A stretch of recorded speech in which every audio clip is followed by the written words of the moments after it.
दोस्तों, सोने की कीमत 21 दिनों में 10,643 रुपए घटकर आज 1,20,231 रुपए प्रति 10 ग्राम पर आ गई।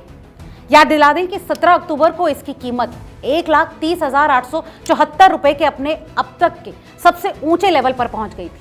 India Boolean and jewellers association के अनुसार 7 नवंबर को सोने की कीमत में 439 रुपए की गिरावट हुई। इससे पहले गुरुवार को इसका दाम 1,20,670 रुपए प्रति 10 ग्राम था। वहीं चांदी की कीमत 24 दिनों में 30,090 रुपए घटकर 1,48,010 रुपए प्रति किलो पर आ चुकी। 14 अक्टूबर को इसकी कीमत 1,78,100 रुपए के अपने अब तक के सबसे ऊंचे लेवल पर थी। आज चांदी की कीमत में 232 रुपए की गिरावट हुई। दोस्तों, कल इसकी कीमत 1,48,242 रुपए प्रति किलोग्राम थी। आपको बता दें कि IBGA के सोने की कीमतों में 3% GST, making charges, jewellers margin शामिल नहीं होता, इसीलिए शहरों के रेट्स इससे अलग होते हैं। दोस्तों, इन रेट्स का इस्तेमाल RBI सोवरेन गोल्ड बॉन्ड के रेट्स तय करने के लिए करता है। वहीं कई बैंक्स गोल्ड लोन के रेट तय करने के लिए भी इसे इस्तेमाल करते हैं। दोस्तों, कैरेट के भाव से सोने के दाम की बात करें तो 7 नवंबर को 24 कैरेट सोने का दाम 1,20,231 रुपए रहा। वहीं 22 कैरेट सोने का रेट 1,10,132 रुपए रहा। 18 कैरेट सोने का भाव 90,173 रुपए। वहीं 14 कैरेट का भाव 70,335 रहा। दोस्तों, सोने के दामों में गिरावट के पीछे की वजहों की बात करें तो इसके लिए 3 बड़े फैक्टर्स जिम्मेदार हैं। इसका पहला कारण है भारत में सीजनल बाइंग का खत्म होना। दिवाली जैसे फेस्टिवल के बाद इंडिया में सोने चांदी की खरीदारी का सिलसिला थम चुका है। इससे सोने और चांदी की डिमांड में कमी आई है। इसका दूसरा कारण है ग्लोबल टेंशन में कमी। सोना और चांदी को सेफ हेवन माना जाता है, यानी मुश्किल वक्त में लोग इन्हें खरीदते हैं। ग्लोबल टेंशन के कम होने से इसकी खरीदारी में गिरावट आई। दोस्तों, इसका तीसरा बड़ा कारण है प्रॉफिट टेकिंग और ओवरबॉट सिग्नल। रैली के बाद निवेशक प्रॉफिट बुक कर रहे हैं।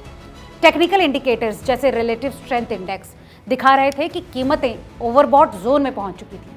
इसीलिए ट्रेंड फॉलोअर्स और डीलर्स ने बिकवाली शुरू कर दी। इस साल की शुरुआत से देखें तो साल 2025 में सोना 44,069 रुपए और चांदी 61,993 रुपए महंगी हुई। 31 दिसंबर 2024 को 10 ग्राम 24 कैरेट सोना 76,162 रुपए का था, जो कि अब 1,20,231 रुपए का हो चुका है। चांदी का भाव भी इस दौरान 61,993 रुपए बढ़ गया। 31 दिसंबर 2024 को 1 किलो चांदी की कीमत 86,017 रुपए थी, जो अब 1,48,010 रुपए प्रति किलो पर हो गई। अगर आप भी सोना खरीदने या फिर निवेश करने में दिलचस्पी रखते हैं तो सोना खरीदते समय कुछ खास बातों का ध्यान रखें।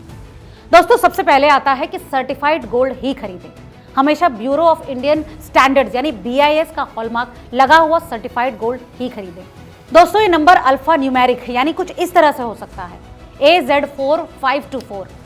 हॉलमार्किंग से पता चलता है कि सोना कितने कैरेट का है। दोस्तों, सोना खरीदते वक्त दूसरी अहम सावधानी है कि कीमत क्रॉस चेक करें। सोने का सही वजन और खरीदने के दिन उसकी कीमत कई सोर्सेज जैसे Indian Boolean and jewellers association की वेबसाइट से क्रॉस चेक करें। सोने का भाव 24 कैरेट, 22 कैरेट और 18 कैरेट के हिसाब से अलग अलग होता है। दोस्तों, अक्सर हम देखते हैं कि अलग अलग शहरों में सोने का भाव अलग होता है। इसके पीछे भी कुछ खास वजहें होती हैं। इसमें पहला आता है ट्रांसपोर्टेशन के खर्चे। दोस्तों, सोना एक फिजिकल चीज है तो जाहिर है कि इसे ले जाने में भी खर्च लगता है। ज्यादातर आयात हवाई जहाज से होता है। इसके बाद सोने को अंदरूनी इलाकों तक पहुंचाना पड़ता है। ट्रांसपोर्टेशन के खर्चे में फ्यूल, सिक्योरिटी, गाड़ी, स्टाफ का पैसा वगैरह शामिल होता है। दोस्तों, इसमें दूसरा फैक्टर है सोने की खरीदारी की मात्रा। सोने की डिमांड शहर और राज्य के हिसाब से अलग अलग होती है। जैसे साउथ इंडिया में भारत की कुल सोने की खपत का करीब 40% हिस्सा है। यहाँ सेलर्स बल्क में सोना खरीदते हैं, जिससे दाम कम होते हैं। वहीं Tier 2 शहरों में दाम ज्यादा होते हैं। इसका तीसरा बड़ा कारण है लोकल ज्वेलरी एसोसिएशन। जैसे तमिलनाडु में सोने का rate jewellers and diamonds traders association करता है। इसी तरह देश भर में कई और एसोसिएशंस हैं जो दाम तय करती हैं। दोस्तों, चौथा बड़ा फैक्टर है सोने का खरीद मूल्य। ये सबसे बड़ा फैक्टर है जो अलग अलग शहरों में सोने के रेट्स को प्रभावित करता है। जिन ज्वेलर्स ने स्टॉक सस्ते में खरीदा हो वो रेट कम चार्ज कर सकते हैं।